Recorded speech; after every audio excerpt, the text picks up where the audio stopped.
You got something to ride on? Help me! Help me! When Hurlburt Field's 1st Special Operations Security Forces Squadron received a frantic phone call about gunshots in the EOD building, they were on the move in seconds. This active shooter exercise was a measure of personnel readiness. Today we wanted to see how the base would react if we had a real active shooter on base. It started out with a phone call to the fire department, which led the chain of events through security forces and through the command post, the giant voice. And that way we were able to get a good assessment on how the base would react if we did have an active shooter situation.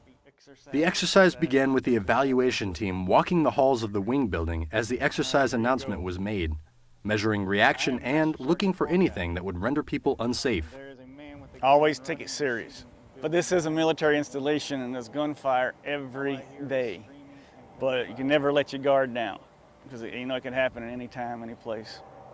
Afterwards, a mock shooting was staged at the Explosive Ordnance Disposal Building to determine how security forces, who are usually the first responders, would react. I came in 4th, so we had officer down, 1 injured.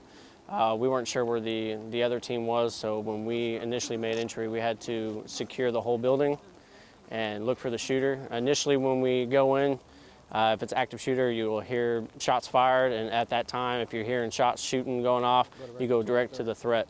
Evaluators were not only impressed with the team's performance, but with the response of bystanders. I think it went pretty good. In today's world, we use the giant voice quite a bit, and most of the time it gets ignored.